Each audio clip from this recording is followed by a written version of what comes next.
In the very heart of Europe, there's a wild oasis, a wetland forest of pristine beauty. But this tranquil scene is just a breathing break in the life of the Danube. Already, massive clouds are darkening the sky, foreshadowing the moment when their discharge will be added to the flow of the river. Then, the quiet days are over.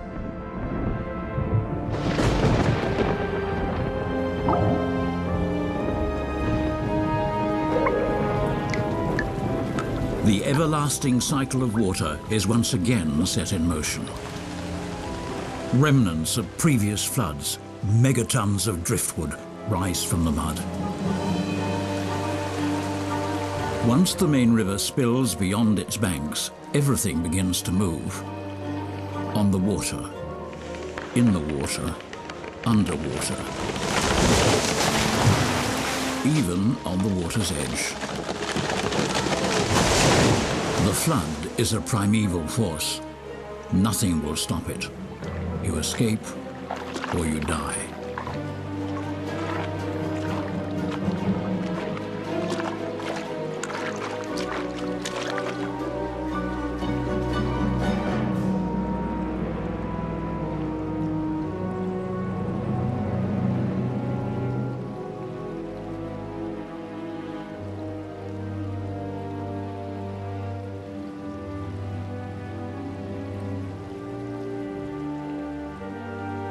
The river's power is at work, wherever power stations have not stolen it.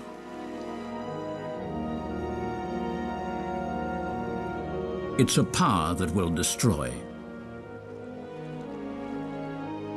and recreate again and again and again.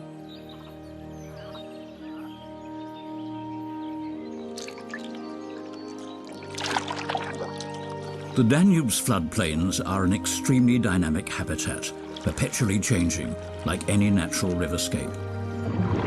Across most of Central Europe, however, natural riverscapes are history.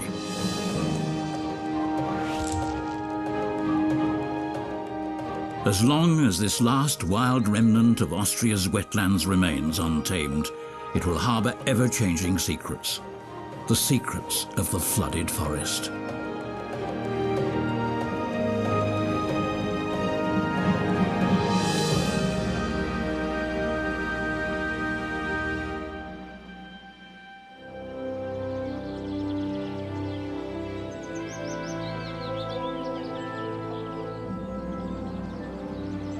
In the wetland forest, the waters are always flowing. Sluggish, just seeping along for most of the time, they give no hint of the sudden violence they're capable of. The current pulls along logs, piles them up, and whenever it finds a new channel, sets them aground, for a while at least. Since 1996, the wetland forest downstream from Vienna has been a national park, the prize of a tough struggle of many Austrians against the construction of a power station. This precious patch of wilderness touches Vienna's suburban gardens. It makes Vienna a member of an exclusive club of big cities who can boast protected wilderness areas within their metropolitan borders.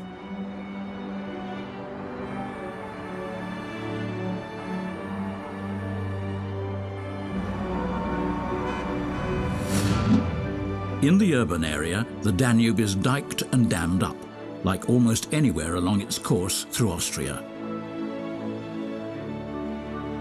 But right on the opposite bank is the wild side, with wetland forests, oxbows, and ever-shifting sandbanks and channels, bogs and islands. Changing water levels have shaped this landscape and are constantly reshaping it.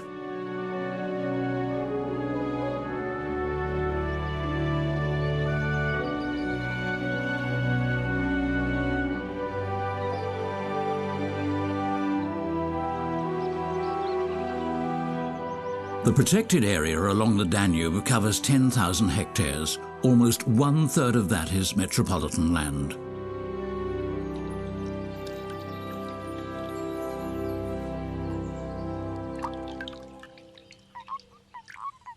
Vienna's suburbs in spring, idyllic, and not as quiet as it seems.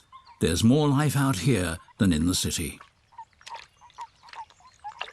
The forest is crawling with thousands of amphibians. Out in the cultivated fields, there's no place for them. Toads and northern frogs. For a few days, they congregate en masse to mate in the Danube's backwaters. Few males will find a partner of their own. Females are in the minority. That goes for toads as well as frogs.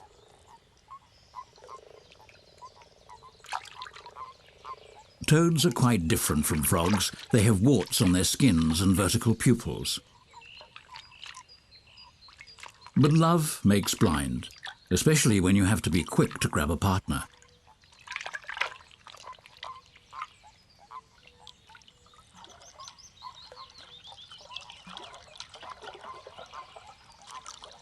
A young otter hunting alone for the first time.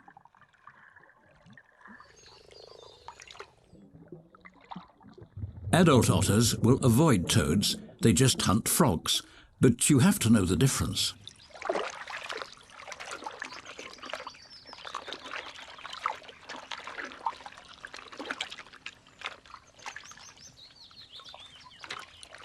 The acid secretion on the toad's skin is not meant to be an appetizer.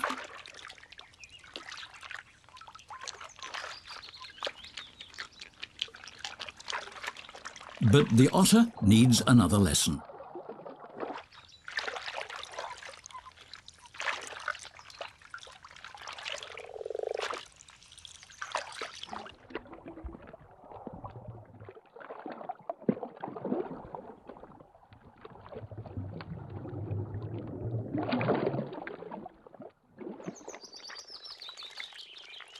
He has finally grasped it. Frogs simply taste better.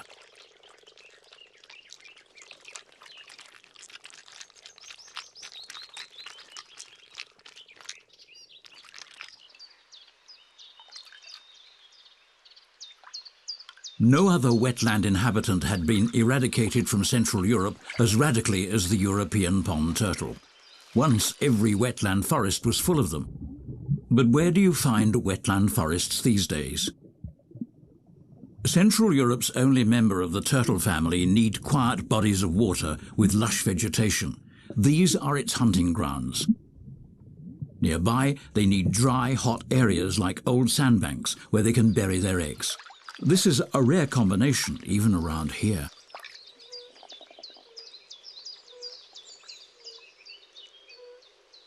Now in spring, the water is still cold, so the turtles spend hours sunbathing on driftwood.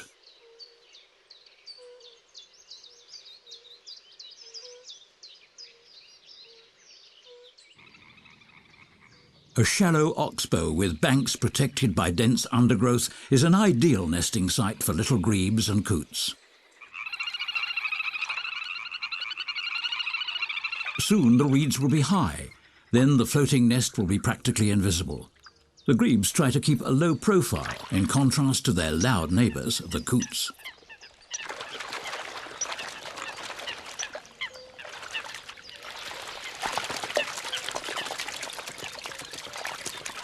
In the commotion of a battle at sea, sinking your own partner is a real risk.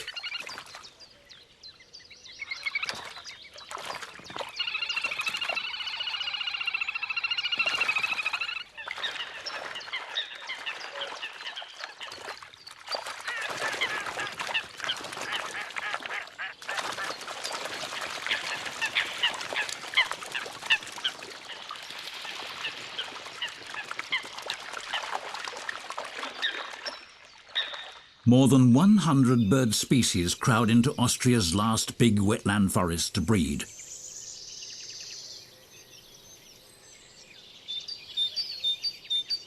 Trees in the bogs grow fast and high.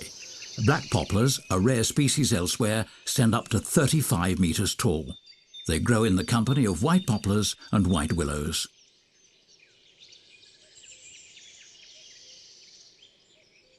The soft wood of such fallen giants rots away in just a few years. In each stage of their growth and decomposition, these impressive trees provide food and shelter to myriads of organisms. Many animals and plants could not even exist without deadwood, such as mosses, lichen, fungi, certain insects, or the black woodpecker. Deadwood. What an inappropriate term. This mouldy three-dimensional world contains more life than a living tree.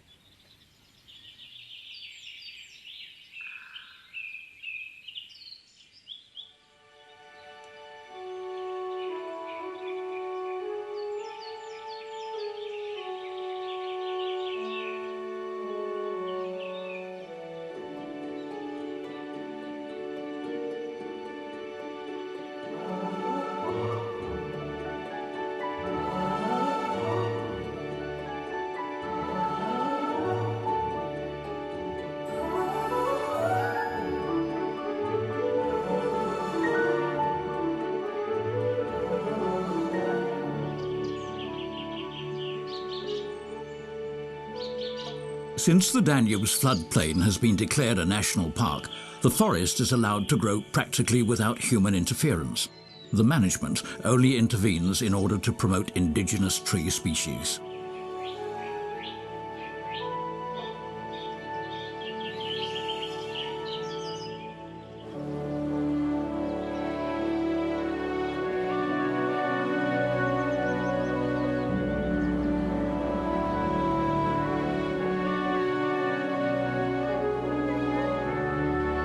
Once the river has calmed down after the spring floods and the water level has sunk by several meters, vast gravel banks still uncolonized by trees will surface.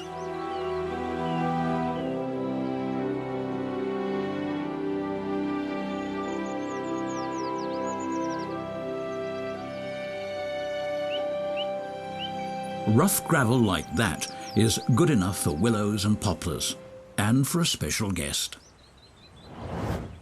The little ringed plover. These ground-nesting birds need a gravelly, moist breeding range. Ideal breeding places like this are only found where the river's flow is unhampered, a rare situation in modern Central Europe. He makes it clear to her. Here, right here is where you should lay your eggs. She is choosy. This is his suggestion number 10.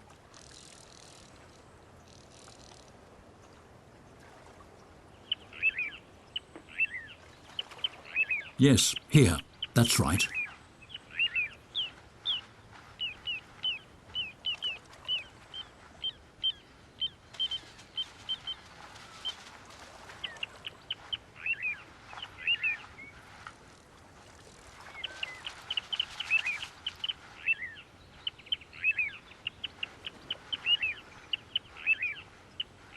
It's pointless. She's got her own mind.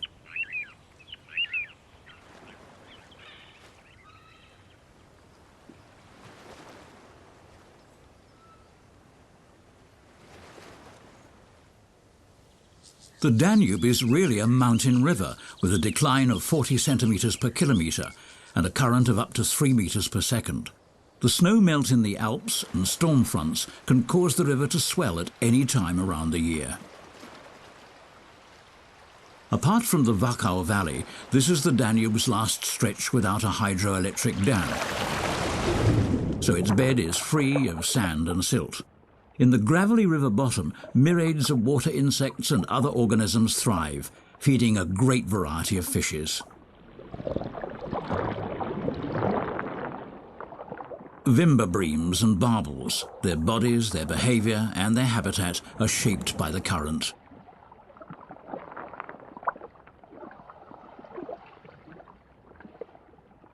These fish need rough gravel for spawning.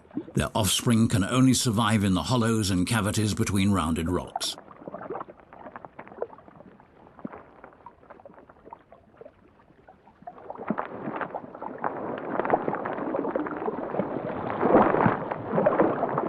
"60 species of fish live in the national park.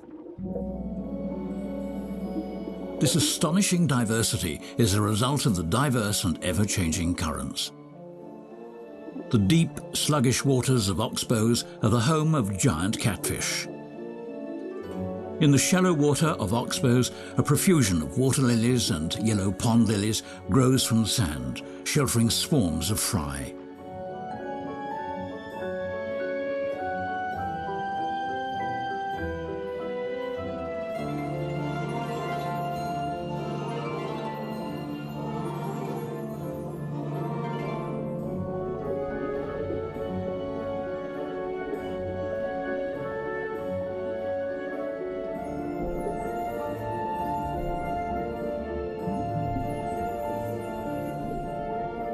River pike patrol the outlines of sunken treetops.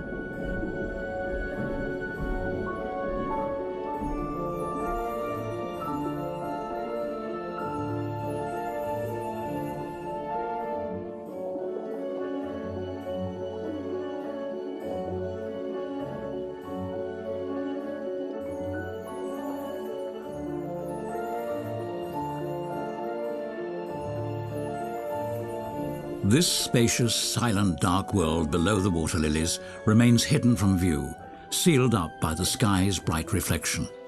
The clouds may be drifting high above the forest canopy, yet they're closely connected to this watery world.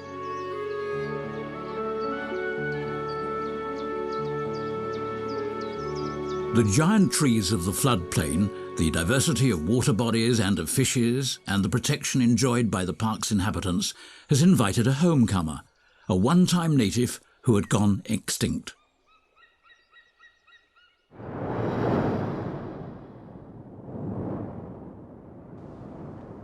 The white-tailed eagle tops the food chain. He is now the pinnacle of this ecosystem. 2.5 meters wingspan make him Europe's biggest eagle.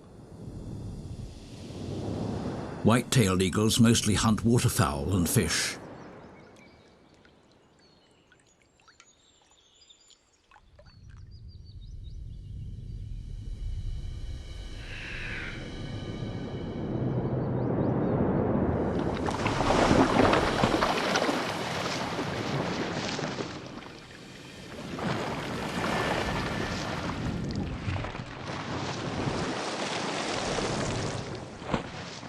In recent years, a few breeding pairs from Eastern Europe have settled down in Austria.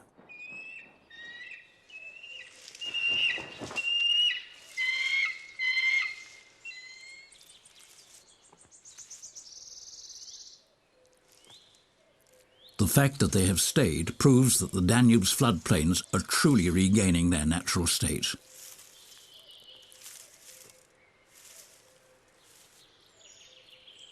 White-tailed eagles raise their young in huge nests which they use throughout several years. Such nests weigh hundreds of kilograms. Outside the national park, few trees are big enough to carry that weight.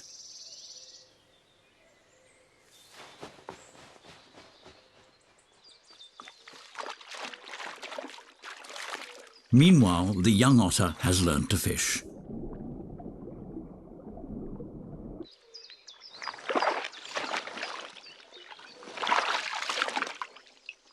The otter's appetite for fish was the reason why Austria's otter population was practically wiped out. But like the white-tailed eagle, the otter is gradually returning to the Danube's floodplains. A mid-sized Crusian carp. That'll do for the day.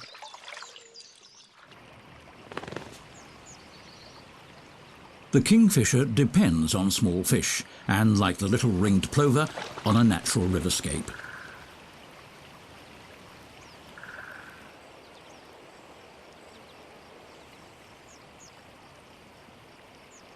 Each year, kingfishers dig new nesting tunnels into the clay and sand of steep banks created by a flood.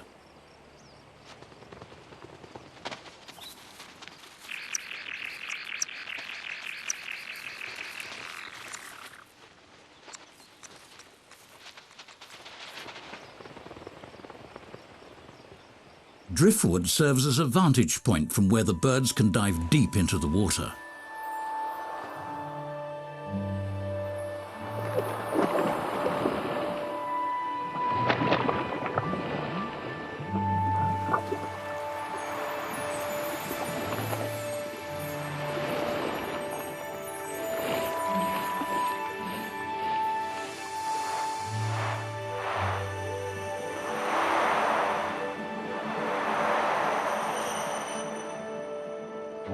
The fishing grounds and the nesting tunnel should not be too far apart. Parents cannot afford to commute. Their brood is hungry and voracious.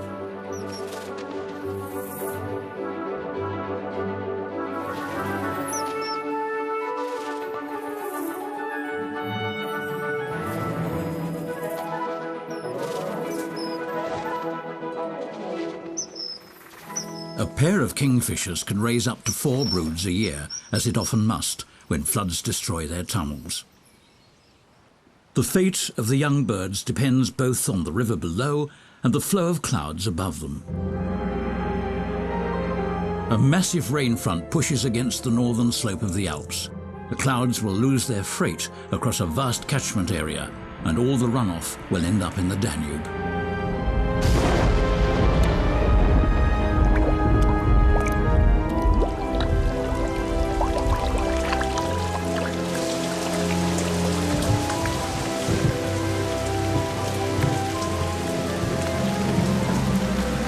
Today, the floodplain is again connected to the main river through various channels.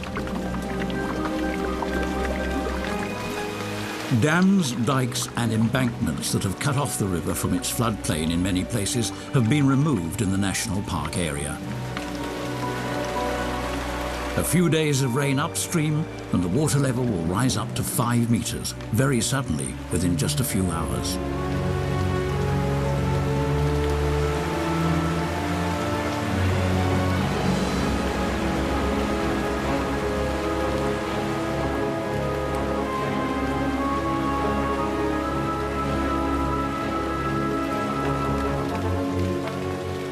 Once again, the inhabitants of the floodplain see a radical reconstruction. Suddenly, the entire landscape is in motion.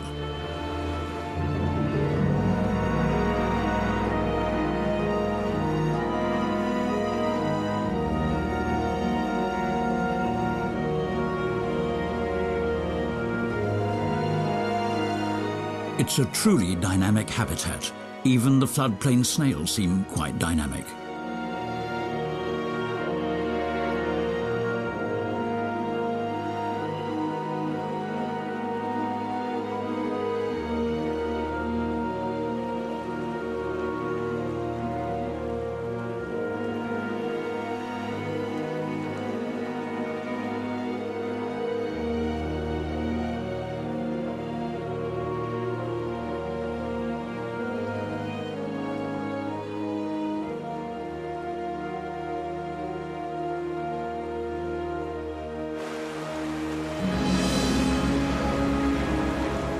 Each new flood chews away banks and shifts channels, metre by metre.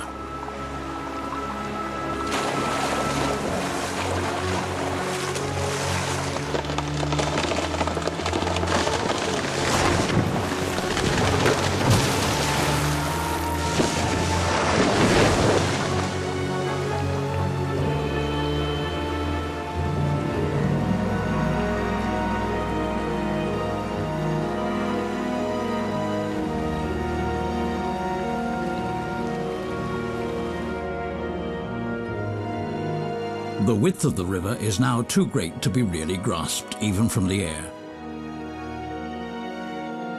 The greater part of the flooded area is hidden below the forest canopy. The trees and shrubs of the floodplain suffer such inundations several times a year. They even profit from this. The water keeps competitors away. The flood may have come suddenly, but not at a bad moment.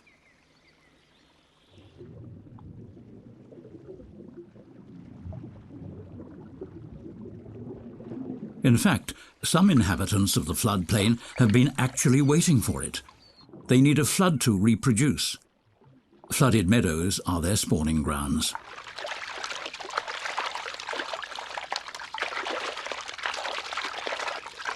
As soon as the floodwaters begin to subside and the current slows down, they arrive from all sides in order to mate in the grass. The water will remain in huge puddles for quite some time. Long enough, hopefully, for their offspring to mature. Thus the flood creates new life.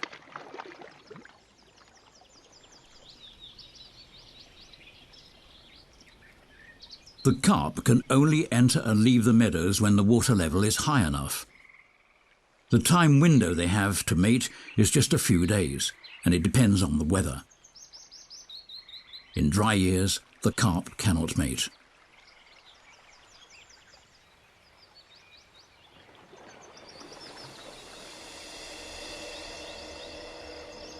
Before the remnant waters seep away, the carps move back to deeper permanent waters.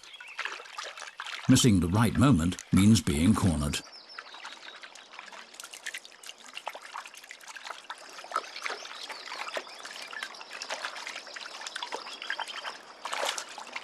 When the river rises, getting out fast is crucial. Some are not fast enough.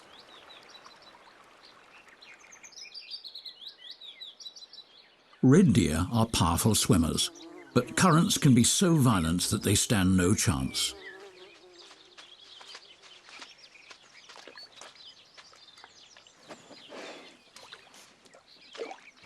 The loss of individuals has little effect on the overall wildlife population.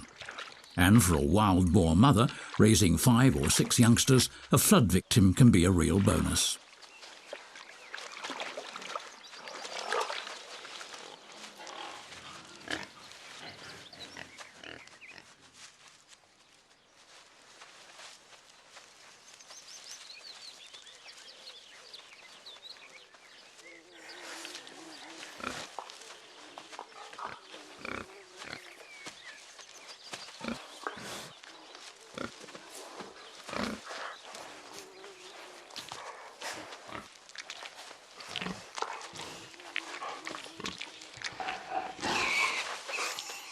The sheer height of fresh gravel banks and the driftwood deposits on them mark the floodwater levels.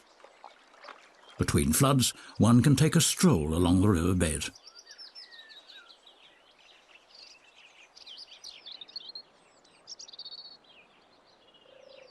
In quiet pools among driftwood, the fry of various species is well protected. These are the kindergartens of the Danube.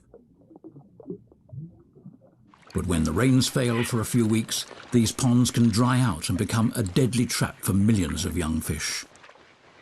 Herons, storks and waders can now have an easy meal.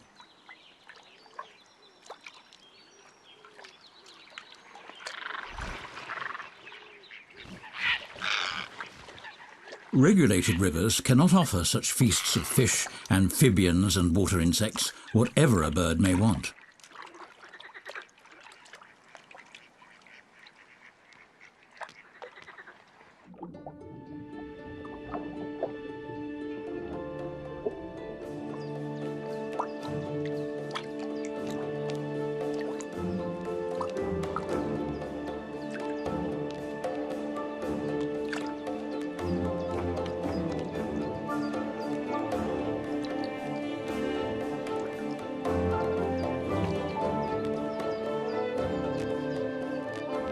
The tender fare is still alive and fresh. But soon the water gets too low, too warm, and lacks oxygen. Masses of water striders gather on the dying fish. These land bugs have become specialists in exploiting the surface tension of water. Theirs is an absolutely level world. Now these insect hunters turn into scavengers. Still no rain.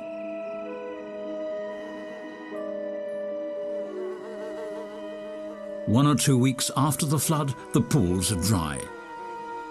But life has not dried up.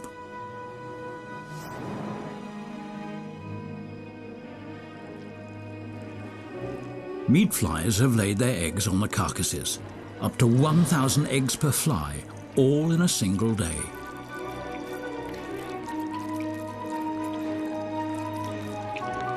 Thus the dead come alive once more. Even their skeletons will soon fertilize green plants.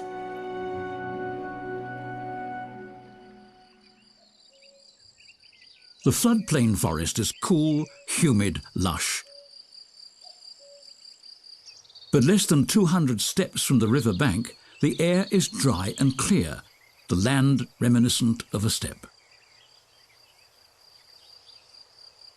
Old gravel banks, now grass-covered, are so high above the groundwater that the roots of trees will not reach down. Their gentle southern slopes are heated by a blistering sun.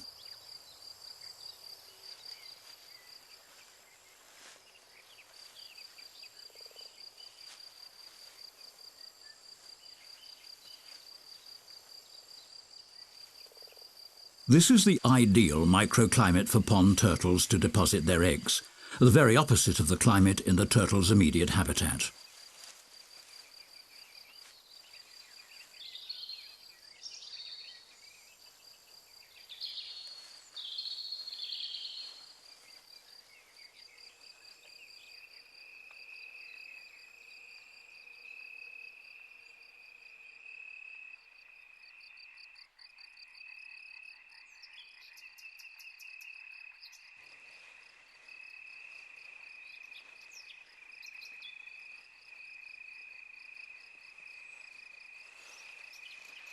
The turtles have mated in the water.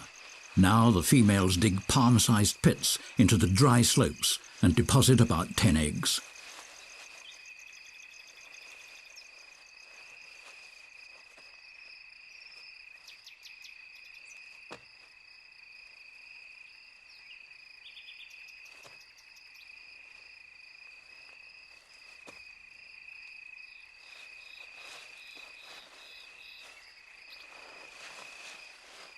Then the clutch is carefully covered up.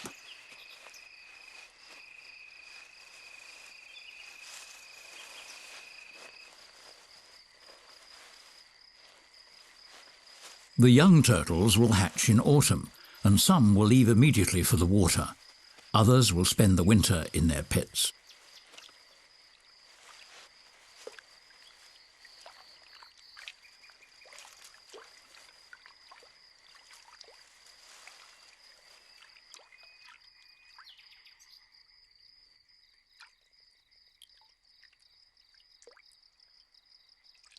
In mild, windless, moonlit summer nights, alien-like monsters leave their hidden water world to begin a new life.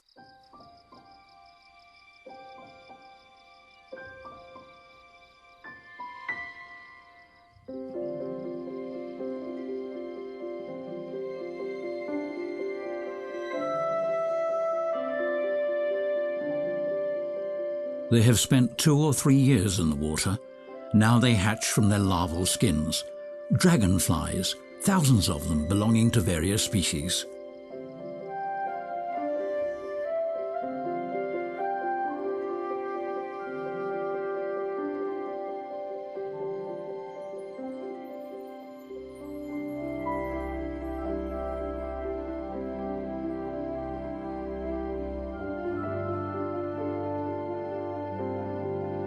An azure hawker.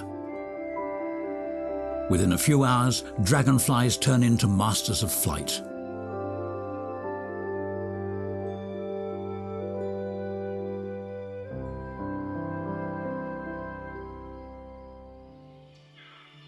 As soon as the sun has dried their wings, they take off to explore their new world and view their old one from above.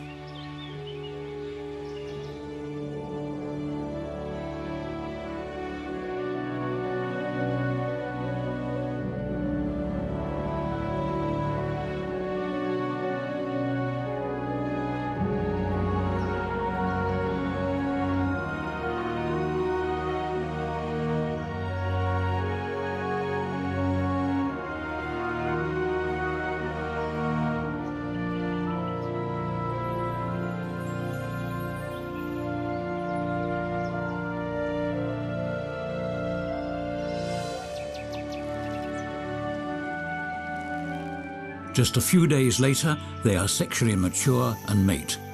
6 weeks later, their lofty life ends.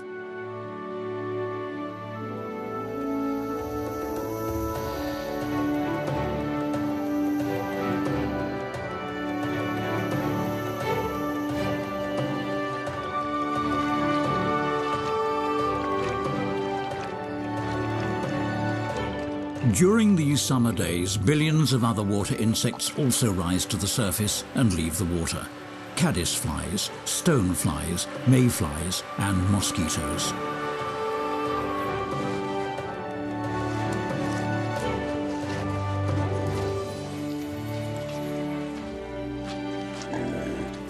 Midsummer, weeks of easy living to be enjoyed before life gets harder again.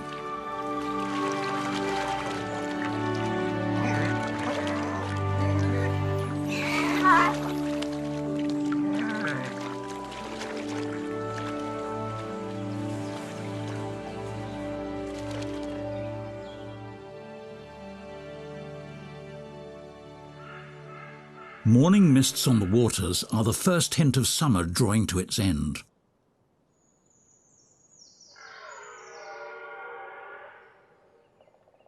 And when the rough calls of deer echo across the water, summer is over.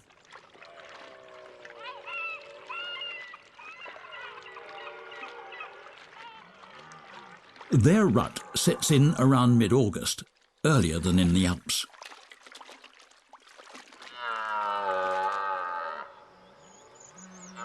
The animals are restive. Tension is building.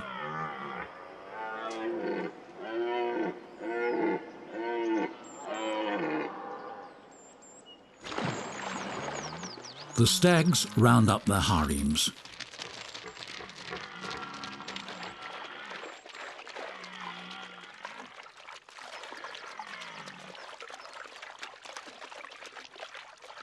Even stags who have spent the entire year invisibly in the forest now enter the arena.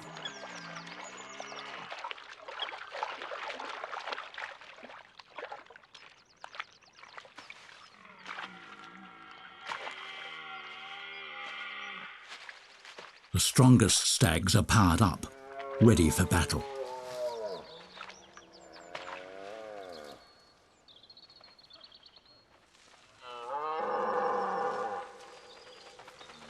The rut takes place in a small arena. The floodplain forest is really a wilderness island surrounded by cultivated land. There's little room to maneuver.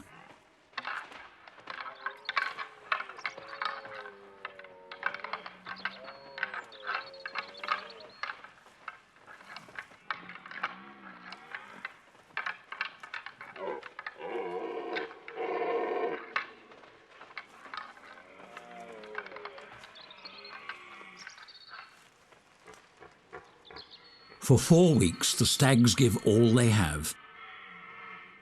Then peace returns to the river.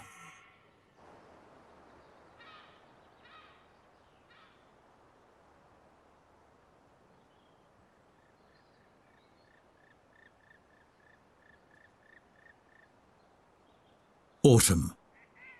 The nights are now longer than the days, and they're getting frosty.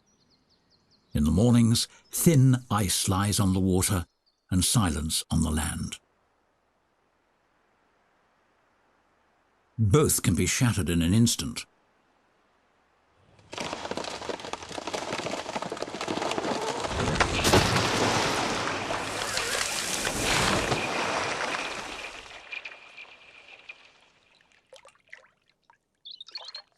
The willow had to fall to help another homecomer through the winter.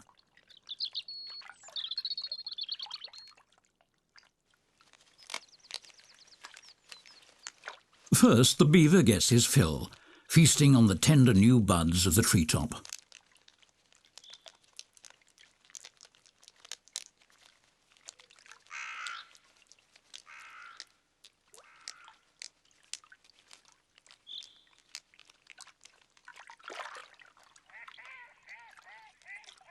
Then he carves up the tree into portions, placing branch after branch near the entrance to his castle.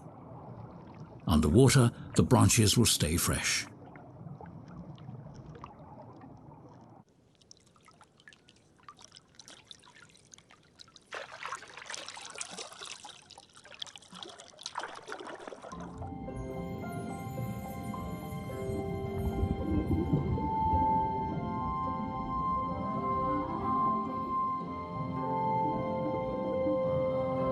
Small fish profit from the rest of the tree. Here they can hide from cormorants and herons.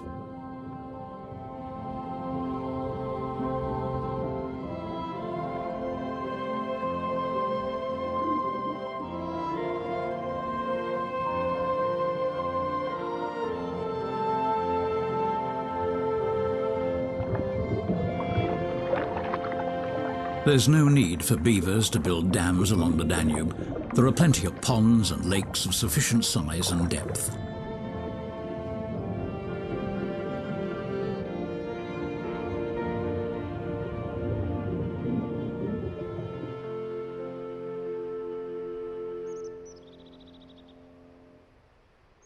When the wind turns to a northerly, it brings snow and more.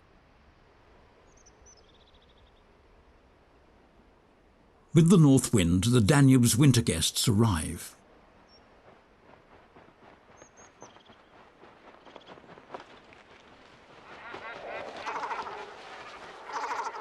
Hundreds of cormorants spend the winter on the floodplain, drifters along the river, always in search of new fishing grounds.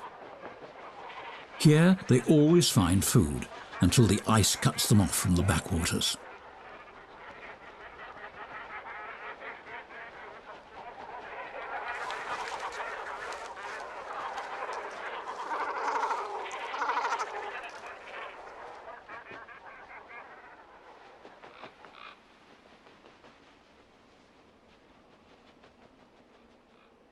All the stagnant waters are now sealed up. Only the main channel is still open, but fishing in the strong current is tedious.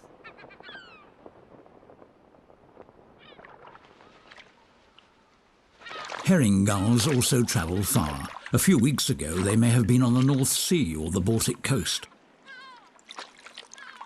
With heavy beak blows, the gull has stunned a fish. It is too big to eat out in the middle of the river.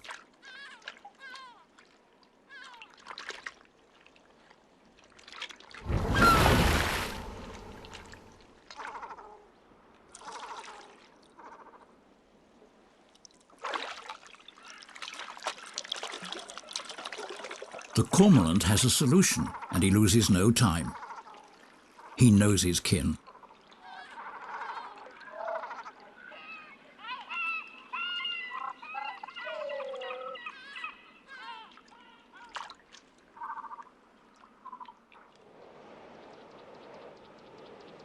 The only thing still flowing in the floodplain is the snow, driven by the wind across the ice.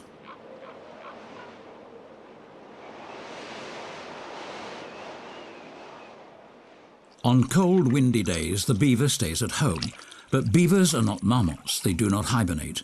Hunger keeps driving them out into the cold, and they have to work incessantly to keep their hole in the ice open. It's not a happy meal. The beavers are lazy now, in a bad mood, and not very nice to each other.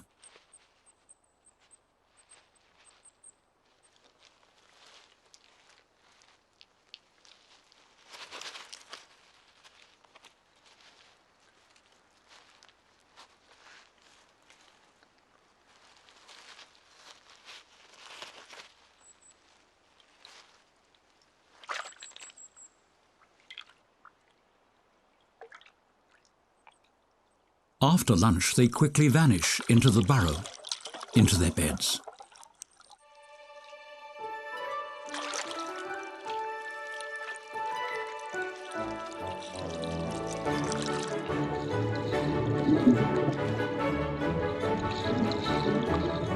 The otter has good use for the beaver's hole.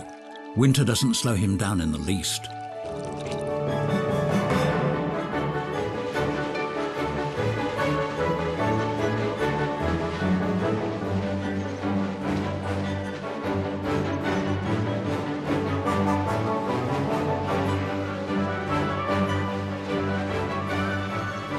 Such winter joys are unknown to the beaver.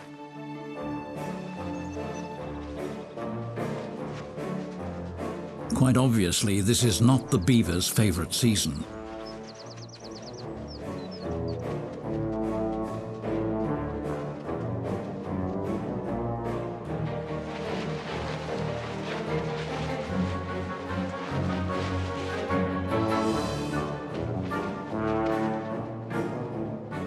Even in summer, beavers are not particularly fast, but now they really take their time.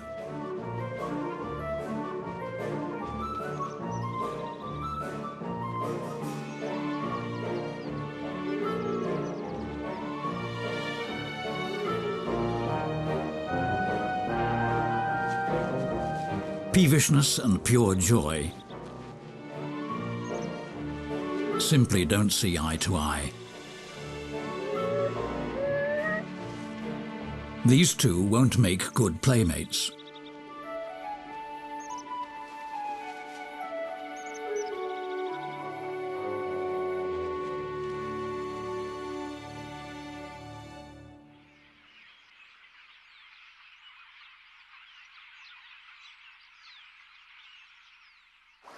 Gradually, the Danube begins to swell again. The ice on the backwaters is melting away. When the calls of wild geese fills the air one morning, spring has arrived, literally overnight.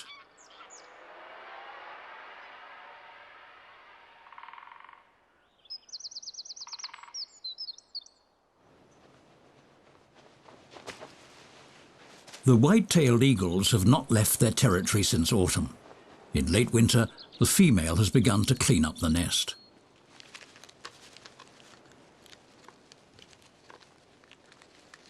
Now the nest is being repaired with fresh material. That's precision work. The structure has to withstand even strong storms.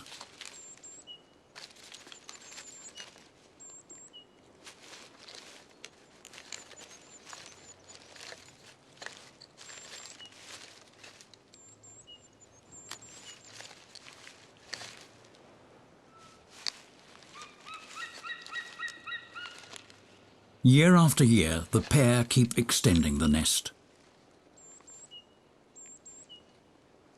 Before mid-March, 2 eggs are laid.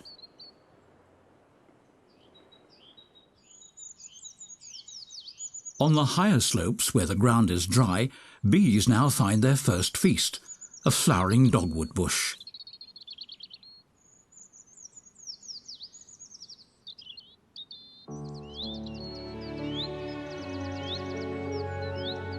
As long as the sunlight can penetrate the canopy, carpets of wild flowers cover the forest floor. Snowdrops, Christmas roses and hyacinths. Come April, the entire forest smells of wild garlic.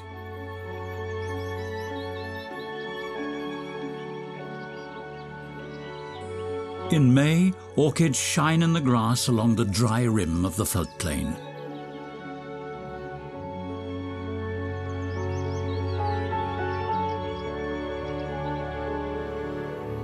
Since last summer, a meanwhile forgotten treasure has been buried here.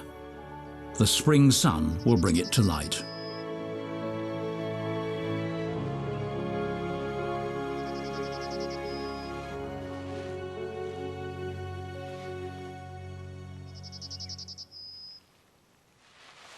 The baby pond turtles have hatched in autumn and waited underground, motionless, for the warmth of spring. The tiny creatures are no bigger than a euro coin. Without turning left or right, they hurry straight down to the water. This is the riskiest hour of their lives. There's no lack of predators in the floodplain.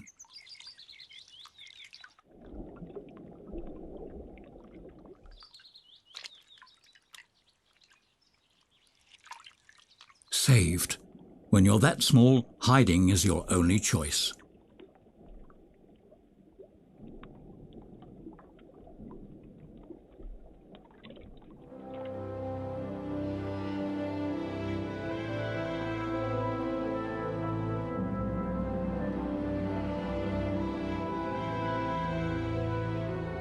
The flood channels are still almost dry. The snow melt in the Alps has not yet set in. But when the spring flood finally does arrive, it's overwhelming.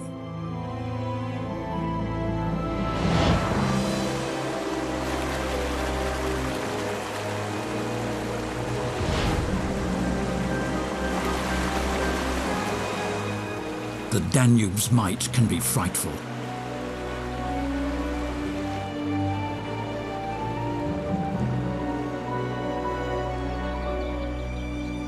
Once more, a stretch of bank sags away, providing the kingfisher precisely with what he's looking for and cannot find anywhere else.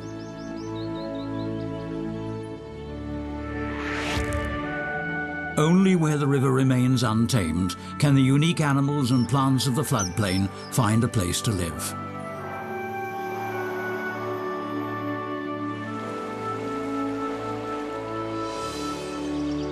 Again, the flood has created a fresh gravel bank. A brand new breeding place for the plover.